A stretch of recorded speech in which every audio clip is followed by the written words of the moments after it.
Good afternoon. Let's see if we can get this to go. Good afternoon. Well, how good is this summit so far?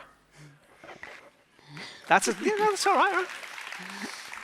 I've heard a lot of chattering around the place about just the caliber of experience that people are having in this summit, and it's about to get even better because I'm absolutely delighted to welcome our next keynote speaker in conversation, Her Excellency the Honourable Sam Mostyn, AC, Governor-General of the Commonwealth of Australia. Your Excellency. Thank you.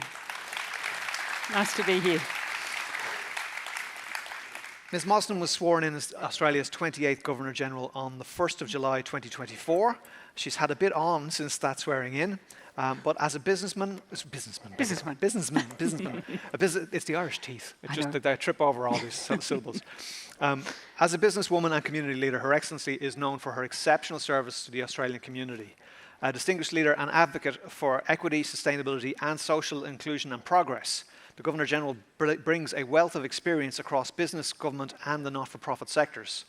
Now, right now across the world, we're seeing extraordinary, disturbing moves to wind back the efforts to improve equity, diversity and inclusion. And many of our national institutions are also asking themselves very hard questions about what it is we must do as a nation to maintain social cohesion.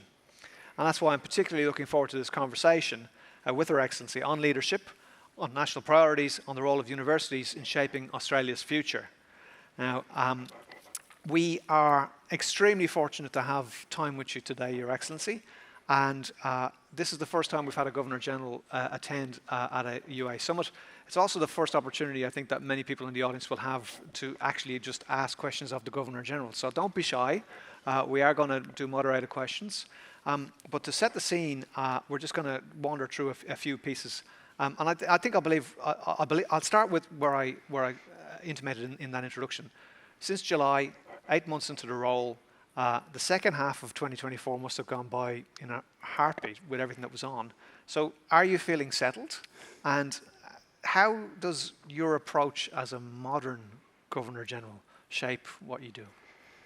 Well, thank you. Thank you for that really great opening question. And I'm really, really delighted to be able to come to a Universities Australia event. I'm a big, big believer in the sector, in higher education, in the central role you all play in really shaping the future of the country. So I'm a friend of the universities. I'm a graduate of the ANU here. I had a lot to do with Monash through the Sustainability Institute.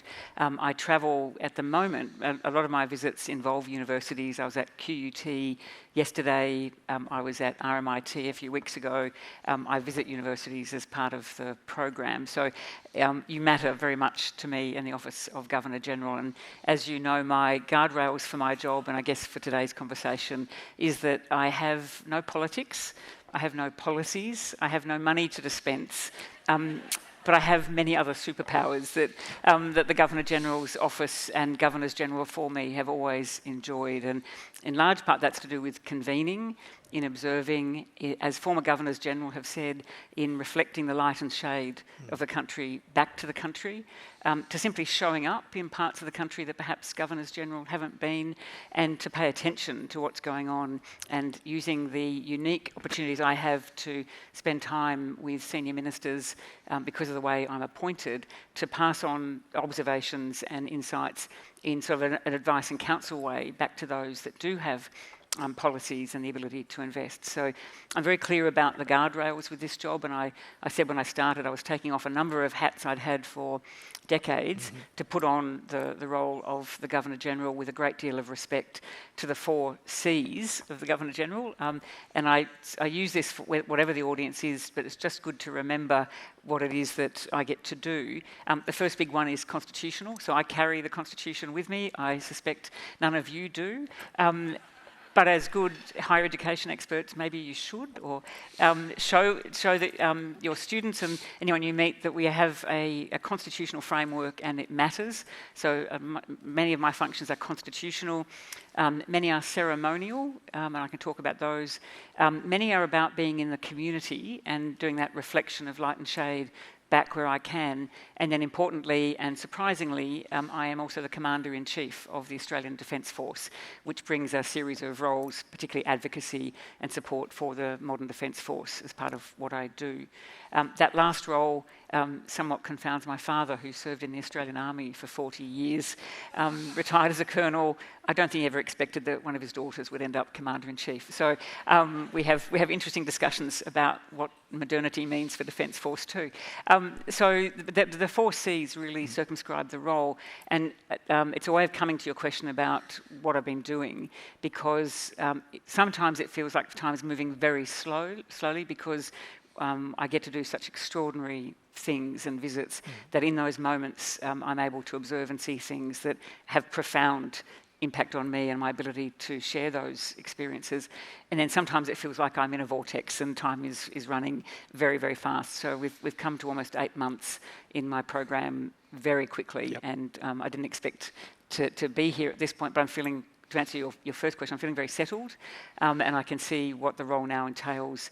I did spend a lot of time before I took the role with the former living Governors General, all who shared their insights as to the way they'd conducted the roles. I met with all the former Prime Ministers to ask them about their relationship with Governors General, and I met all the governors and the administrator of the Territory, the Northern Territory, before I started. So I wanted to understand what was the best I could learn from those who've done the job, who've interacted with the job, or do it at the state or territory level now. And so I am feeling settled, but I'm very conscious that the Prime Minister gave me a task in appointing me, because I do look different to former Governors General. A few things that are different. I'm the first person to hold this job who was born in Canberra. So interestingly enough, so I was born here in 1965, and it's a rare thing to meet people who are actually born in Canberra at the old Royal Canberra Hospital, where the National Museum now sits. So I'm the first Canberra-born Governor-General, second woman, and I'm number 28, so you can do the math on that. So second woman, and a Governor-General that comes from a generalist background, not from leadership of a defence force, not from a membership of the High Court, not a former governor or a leader of a church, and so, or a former politician. And so in framing his question, I think, about would I be prepared to serve, the Prime Minister said he wanted to appoint someone who was modern, visible and optimistic. And so that's really shaped the program from the first day, from my opening remarks in the Senate when I was sworn in.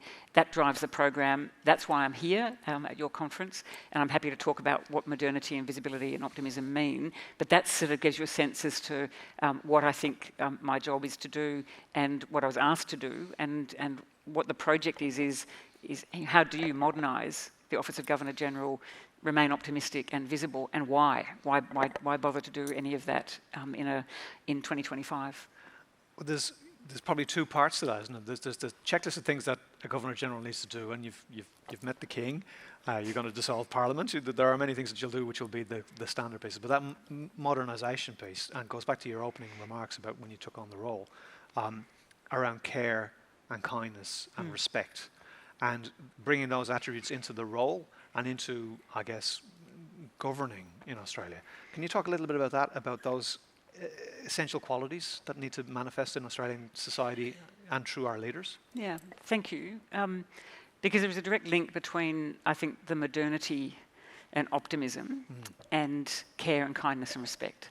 And I couldn't have predicted back in mid-24, when I was asked to serve and was doing the work prior to being sworn in, that we were heading into a world globally where the idea of care and kindness might in some realms be seen as soft or irrelevant or somehow not up to the job of modern statescraft or relationships between nations or how to run a country. And so my thoughts at the time, and I spoke to a lot of people around the country of all backgrounds, all ages, to sort of talk about what was missing in the contemporary modern sense of leadership, and particularly for those that hold exceptionally privileged high office. And I can't think of a more privileged high office than the Office of Governor-General.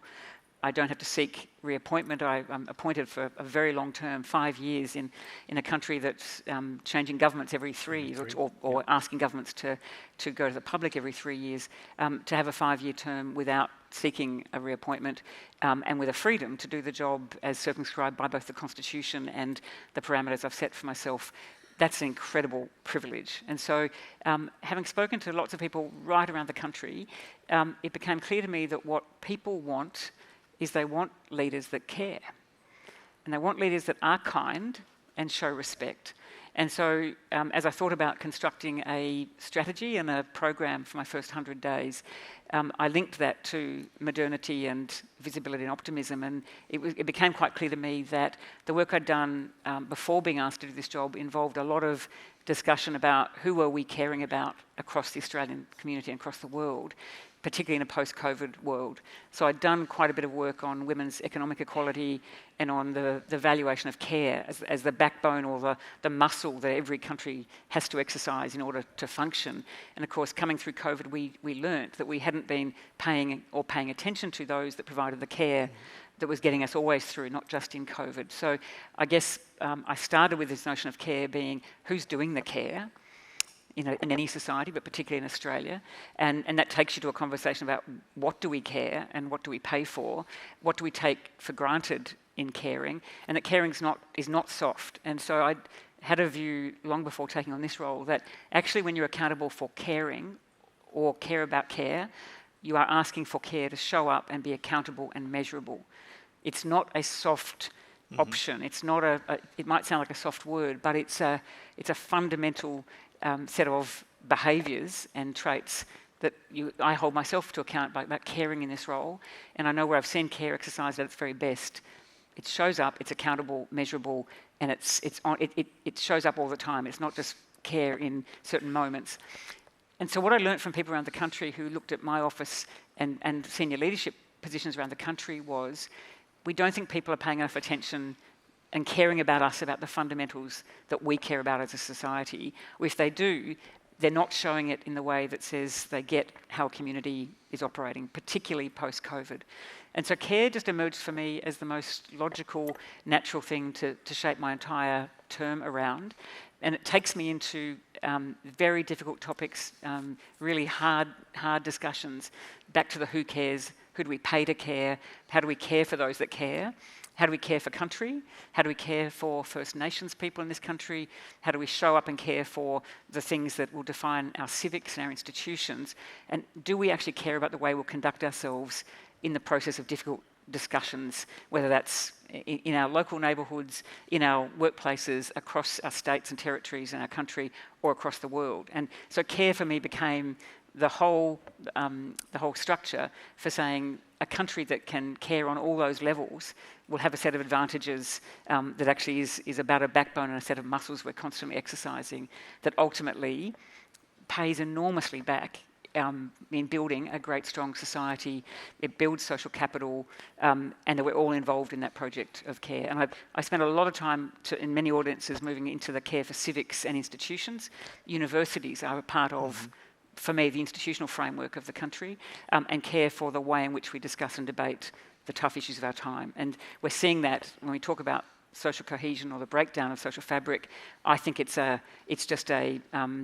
proxy for we're not arguing well anymore. We're allowing ourselves to get into anger, fury. We take corners, we take sides, we personalise, and we lose the opportunity to debate and take care in arguing the point and coming up with best solutions collaboratively. So that concept of care is interesting in both the modernity drive, because the very term of the office, Governor General, is to be quite, prescriptive and rigid. Even the words themselves they're kind of devoid of care in that regard.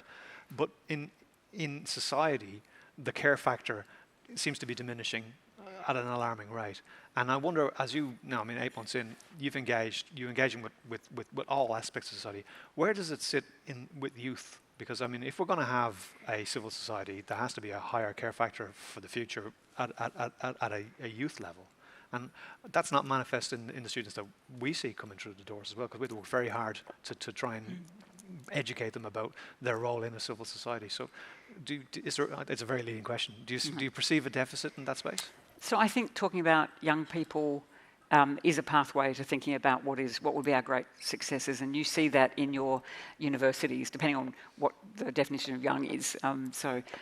Young is getting older for me as I get closer to 60. And I spend a lot of time with young people. I have my husband and I have a 25-year-old daughter. That's always been a helpful reminder about I'm such a boomer and what I've got to do to actually understand a new generation.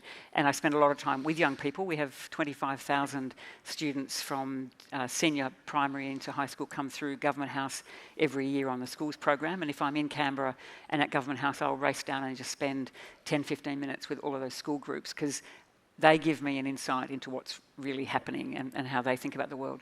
So I don't think they care any less than any generation has cared. In fact, there were 2 major pieces of research released in the last month, which many of you would be aware of, and some of you may have been the authors of. The first was the Council of Government report on civics education. It's terribly depressing. It reveals that less than 30% of adults have an understanding of Australian civics, and for teenagers and younger, it's less than 20%. That leads to all sorts of conversations about teaching civics, teaching about institutions, but there is something the way people look at civics or think about civics education means that we're either using the wrong language or we have just given up on teaching and engaging innovatively with why I carry the Constitution and what it means to have a democracy and what is a Westminster system of government and why do we have this role called the Governor-General with reserve powers and the interplay with the federal executive and cabinet and the Parliament.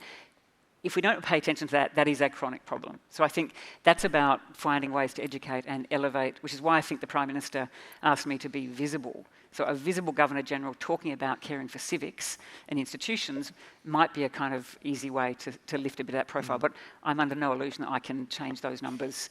It's a system-wide issue about, do we really want to care about our civics?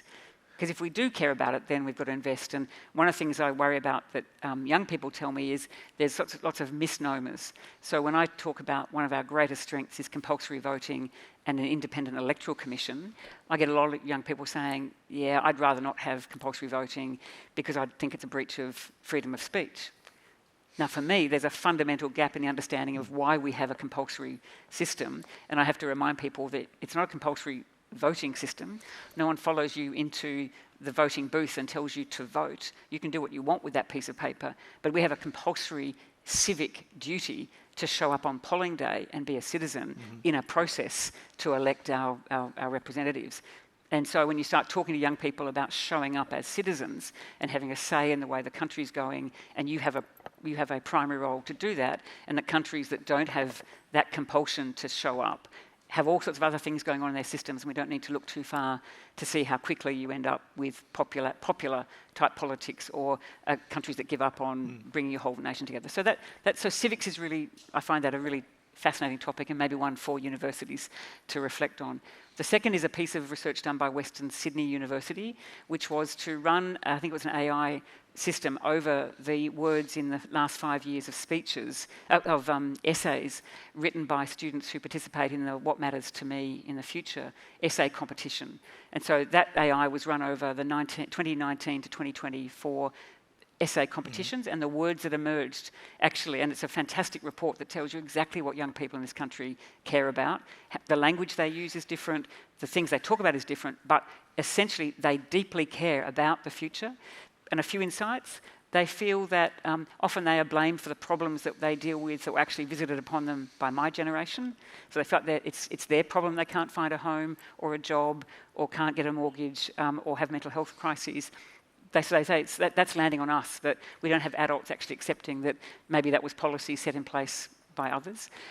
They talk about a reimagining and a redesign of governance and the democracy. They're really interested in whether the participatory democracy that they'd like to be part of is actually the one they see played out by the actors in our democracy today. That just tells you they don't trust either the figures or the way in which we construct our democracy today. And I think that's because many in those trusted positions have lost the capacity to talk with and listen to communities and reflect what the community wants rather than using language that's either distant or not consistent with where communities see where care is required. And the last thing that young people say in that survey, and there's lots more data and evidence and great richness in that report, they talk about the fact that our system does not deal with the big crises today through policy and respectful engagement with those who have answers because of a fear of re-election consequences. And so therefore we are not dealing with the big issues, whether that's climate change, mental health and anxiety, the global connectivity, the future systems that we'll be working under. And so therefore they see there's a missing piece of governance and the democracy that they'd like to see reimagined. And in their minds, it's about being curious and dreaming and imagining and being listened to. And I think that's an extraordinary sense of care. Yeah. But the translation of it to leaders and to older people, to people in high public office, I think is something that we're all struggling with. And that's where I get to see firsthand the places I go with my team, the responses I give to organisations that ask us to come to visit and pay attention. I see that everywhere across the country, this deep, deep sense of care that they want to see reflected in anyone who has a public office and has agency and capacity and to step up and be better.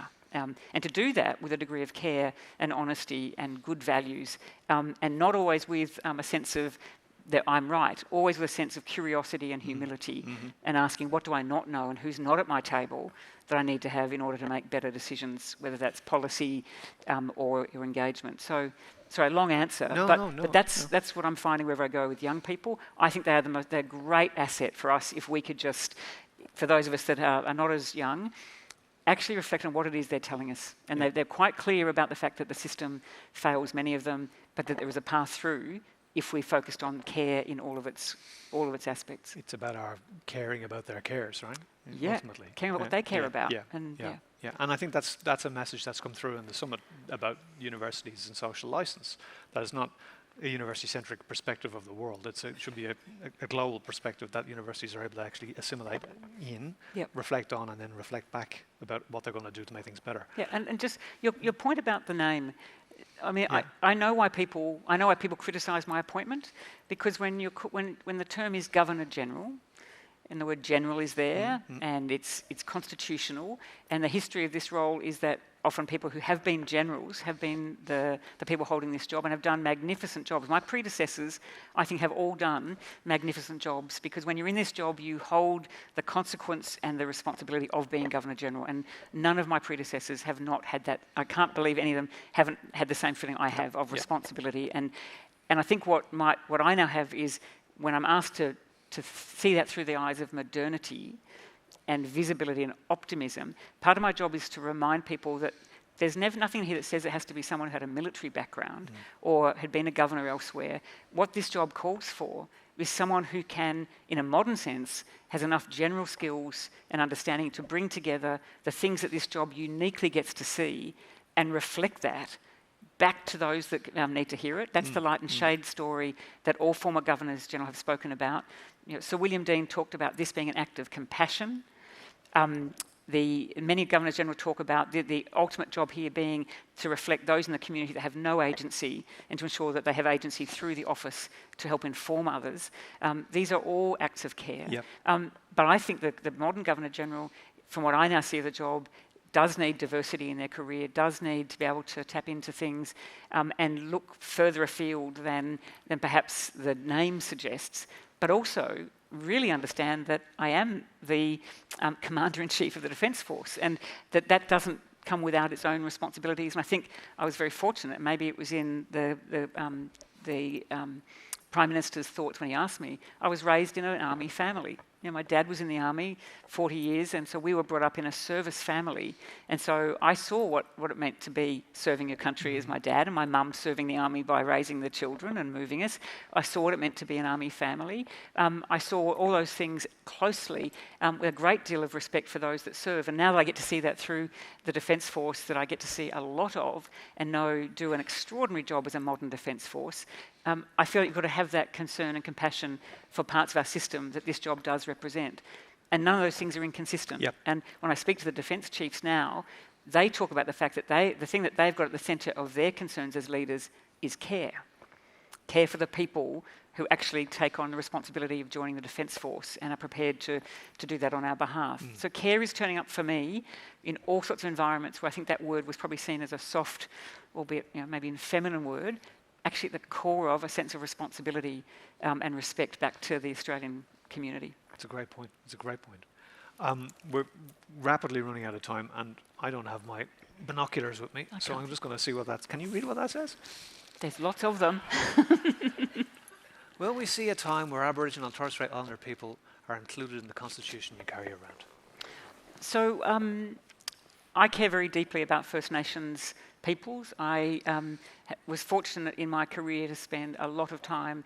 There are a number of First Nations people in this audience I'd like to pay respect to and acknowledge that we're on Ngunnawal country here in Canberra. And these are very important moments. And when I talk about the extraordinary story that Australia has to any audience anywhere, I always start with a respect to 65,000 years of continuous culture that we own as this country. It's shared with us in a contemporary sense by Aboriginal and Torres Strait Islander people. It is one of the greatest underpinnings of a nation's strength, particularly when you combine it with the English traditions that I represent through a modern, stable, continuous democracy with all of the protections, and then half a century or more of incredible multiculturalism. It's like, to me, it's like a braid that's all been woven together that gives this country this exceptional strength.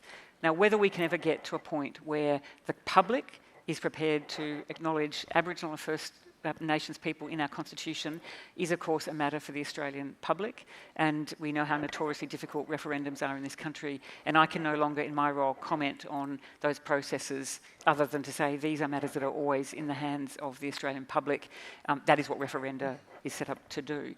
But I think we miss something if we don't constantly think about the relationship with First Nations peoples. We see it in many of your institutions in the way you are now teaching First Nations principles, from the first scientists to the first engineers, through a completely modern syllabus and engaging with communities all over the country, just as you are with those communities that come and have arrived from other parts of the world in the last 50 or 60 years, who bring another part of this story into the Australian ethos. So, I hope one day we are able to acknowledge all of these things and be proud of it, because when the most recent people arrive, and I'm in the lucky position of offering and confirming citizenship now, when I look at the communities of people who come and want to become Australian citizens, one of the things they always talk about is the strength of First Nations culture that is shared, and an attachment to land and culture and eldership.